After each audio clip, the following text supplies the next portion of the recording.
نفلی نماز گھر میں ادا کرنا افضل ہے۔ سائل کا کہنا ہے کیا نفلی نماز گھر میں افضل ہے یا مسجد میں؟ دلائل کے ساتھ وضاحت فرما دیں۔ الحمدللہ والصلاة والسلام علی رسول اللہ۔ نفلی نماز گھروں میں ادا کرنا افضل ہے، سوائے ان نمازوں کے جن کے لیے مسجد میں جمع ہونا مسنون ہے، مثلا چاند یا سورج گرہن کی نماز، یا اس نماز کو مسجد میں ادا کرنے کی ترغیب ثابت ہو، مثلا نماز جمعہ سے پہلے نفلوں کی ادائیگی۔ نبی اکرم صلی اللہ علیہ وآلہ وسلم کے قول اور فعل سے ایسا کرنا ثابت ہے۔ اس کے دلائل سماعت کیجیے۔ ابن عمر رضی اللہ عنہما بیان کرتے ہیں رسول اللہ صلی اللہ علیہ وآلہ وسلم نے فرمایا، اپنے گھروں میں کچھ نماز ادا کیا کرو اور انہیں قبریں مت بناؤ۔ صحیح بخاری حدیث نمبر 422، صحیح مسلم حدیث نمبر 777۔ امام نووی رحمہ اللہ فرماتے ہیں، نبی اکرم صلی اللہ علیہ وآلہ وسلم کا فرمان ہے، اپنی نماز میں سے کچھ گھروں میں ادا کیا کرو اور انہیں قبر مت بناؤ۔ اس کا معنی یہ ہے کہ انہیں قبروں کی طرح نماز سے چھوڑا ہوا نہ بناؤ، اور اس سے مراد نفلی نماز ہے، یعنی اپنے گھروں میں نفل ادا کیا کرو۔ ریفرنس کے لیے دیکھیے شرح مسلم جلد نمبر 6 صفحہ نمبر 67۔ زید بن ثابت رضی اللہ عنہ کہتے ہیں کہ رسول اللہ صلی اللہ علیہ وآلہ وسلم نے ایک حجرہ بنایا، اور راوی کا کہنا ہے کہ میرے خیال میں وہ حجرہ چٹائی کا تھا، اور یہ رمضان المبارک میں بنایا، اور وہاں کچھ راتیں نماز ادا کی، اور ان کی نماز سے کچھ صحابہ بھی ان کے پیچھے نماز ادا کرتے رہے۔ جب رسول اللہ صلی اللہ علیہ وآلہ وسلم کو اس کا علم ہوا تو آپ علیہ الصلاۃ والسلام بیٹھنا شروع ہو گئے، اور پھر صحابہ کی جانب نکلے اور فرمایا، مجھے معلوم ہے جو کچھ تم کرتے رہے ہو، لوگوں اپنے گھروں میں نماز ادا کیا کرو، کیونکہ فرضی نماز کے علاوہ باقی نماز اس کے گھر میں افضل ہے۔ صحیح بخاری حدیث نمبر 698، صحیح مسلم حدیث نمبر 781۔ حافظ ابن حجر رحمہ اللہ کہتے ہیں، اس سے ظاہر یہ ہوتا ہے کہ یہ سب نوافل کو شامل ہے، کیونکہ مکتوبہ سے فرضی نماز مراد ہے، لیکن یہ اس پر محمول ہوگی جس میں جماعت مشروع نہیں ہے، اور اسی طرح جو مسجد کے ساتھ خاص نہیں، مثلا تحیت المسجد کی 2 رکعت ہمارے بعض ائمہ نے ایسے ہی کہا ہے۔ ریفرنس کے لیے دیکھیے فتح الباری جلد نمبر 2 صفحہ نمبر 215۔ عبداللہ بن شقیق بیان کرتے ہیں کہ میں نے سیدہ عائشہ رضی اللہ عنہا سے نبی اکرم صلی اللہ علیہ وآلہ وسلم کی نفلی نماز کے متعلق دریافت کیا، تو وہ فرمانے لگیں، رسول اللہ صلی اللہ علیہ وآلہ وسلم ظہر سے قبل میرے گھر میں 4 رکعت ادا فرماتے، اور پھر جا کر لوگوں کو نماز پڑھاتے، اور پھر آ کر 2 رکعت ادا کرتے، اور لوگوں کو مغرب کی نماز پڑھا کر آتے اور 2 رکعت ادا فرماتے، اور لوگوں کو عشاء کی نماز پڑھا کر میرے گھر آتے تو 2 رکعت ادا فرماتے، اور رات کو 9 رکعت ادا کرتے، ان میں وتر بھی شامل ہوتے تھے، اور وہ رات کو بہت لمبی نماز کھڑے ہو کر اور بیٹھ کر ادا کیا کرتے تھے۔ جب کھڑے ہو کر قرات کرتے تو سجدہ اور رکوع بھی کھڑے ہو کر کرتے، اور جب بیٹھ کر قرات کرتے تو رکوع اور سجدہ بھی بیٹھ کر ہی کیا کرتے تھے، اور جب فجر طلوع ہو جاتی تو رکعت ادا کرتے۔ صحیح مسلم حدیث نمبر 730، اور اسی طرح کی حدیث صحیحین میں بھی ہے۔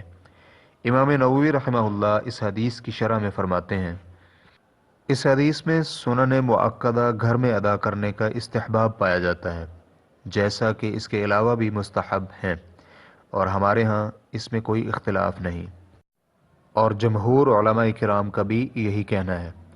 ہمارے اور ان کے ہاں برابر ہے کہ چاہے وہ سنن مؤکدہ دن کے فرضوں کی ہوں یا رات کے فرضوں کی۔ ریفرنس کے لیے دیکھیے شرح مسلم للنووی جلد نمبر 6 صفحہ نمبر 9۔ जाबिर रदियल्लाहु अन्हु बयान करते हैं रसूलुल्लाह सल्लल्लाहु अलैहि वसल्लम ने फरमाया, तुम में से जब कोई अपनी मस्जिद में नमाज अदा करे तो वो अपने घर के लिए भी कुछ हिस्सा रख ले, क्योंकि अल्लाह रब्बुल इज़्ज़त ने इसके घर में नमाज को बेहतर बनाया है। सही मुस्लिम हदीस नंबर 778। मनावी रहमहुल्लाह कहते हैं, जब तुम में से कोई अपनी मस्जिद में नमाज अदा करे, यानी उसने फ़र्ज़ जमात वाली जगह में अदा किए और मस्जिद को इसलिए ख़ास किया है कि गालिब तौर पर वहाँ ही अदा किए जाते हैं, तो वो अपने घर के लिए यानी जहाँ वो रहायश पजीर है कुछ हिस्सा नमाज का रख ले, यानी फ़र्ज़ नमाज मस्जिद में अदा करे और नफल घर में, ताकि घर और अहलो अयाल में बरकत हो, जैसा कि फरमाया, क्योंकि अल्लाह ताला इसके घर में इसकी नमाज बनाने वाला है, यानी इस सबब और इसकी वजह से बेहतर यानी कसीर और अजीम अजर का बायस घर को अल्लाह रब्बुल इज़्ज़त के ज़िक्र और उसकी इताअत के साथ मामूर करने और फरिश्तों के हाजिर होकर खुशखबरी देने की बिना पर, और इसके अहलो अयाल को जो अजर सवाब और बरकत हासिल होगी उसकी बिना पर। और इसमें यह भी है कि नफली नमाज घर में अदा करना मस्जिद में अदा करने से बेहतर है, चाहे वो मस्जिदुल हराम ही क्यों ना हो। रेफरेंस के लिए देखिए फैज़ुल क़दीर जिल्द नंबर 1 सफ़ा नंबर 418। इसके दलाइल बहुत ज़्यादा हैं, लिहाजा रसूलुल्लाह सल्लल्लाहु अलैहि वसल्लम की सुनन मुअक्कदा और क़यामुल लैल और चाश्त की नमाज ये सब घर में ही अदा होती थीं। इख्तिसार करते हुए हमने इन दलाइल को तर्क कर दिया है और ऊपर जो कुछ भी बयान हुआ है वही काफ़ी है। और बाज़ उलमाए किराम इसकी हिकमत भी ज़िक्र करते हैं। इब्ने क़ुदामा रहमहुल्लाह कहते हैं, नफली नमाज घर में अफसल है, और इसलिए भी कि घर में नमाज अदा करना इखलास के ज़्यादा करीब है और रियाकारी और दिखलावे से दूर, और ये सिर्री अमल में से होगा, और मस्जिद में अदायगी एलानिया अमल में से शुमार होगी, और सिर्री अमल करना अफसल है। रेफरेंस के लिए देखिए अल मुगनी लिब्ने क़ुदामा जिल्द नंबर 1 सफ़ा नंबर 442। और इसमें भूले हुए के लिए याद दहानी भी है और घर वालों या देखने वाले जाहिल के लिए तालीम भी। चाँद या सूरज ग्रहण की नमाज मस्जिद में अदा करने के दलाइल समात कीजिए। अबू बकरा रदियल्लाहु अन्हु बयान करते हैं कि हम रसूलुल्लाह सल्लल्लाहु अलैहि वसल्लम के पास थे तो सूरज ग्रहण हो गया। चनांचे रसूलुल्लाह सल्लल्लाहु अलैहि वसल्लम अपनी चादर खींचते हुए उठे हत्ता कि मस्जिद में दाखिल हुए और हम भी दाखिल हुए, तो रसूलुल्लाह सल्लल्लाहु अलैहि वसल्लम ने हमें 2 रकत पढ़ाई हत्ता कि सूरज साफ शफाफ हो गया। चनांचे रसूलुल्लाह सल्लल्लाहु अलैहि वसल्लम ने फरमाया, बिलाशुबा सूरज और चाँद किसी की मौत या किसी के पैदा होने की बिना पर गिरन ज़दा नहीं होते।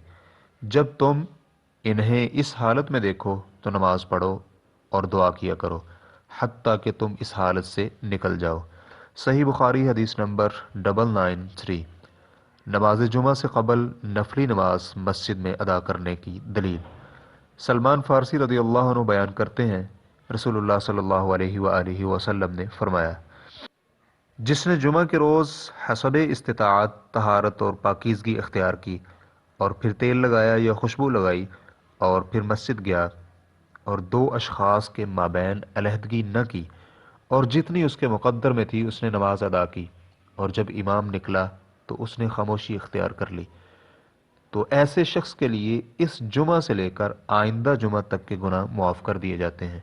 सही बुखारी हदीस नंबर 868।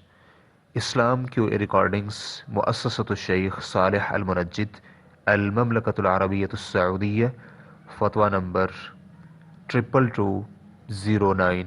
वस्सलामु अलैकुम वरहमतुल्लाहि वबरकातुहू।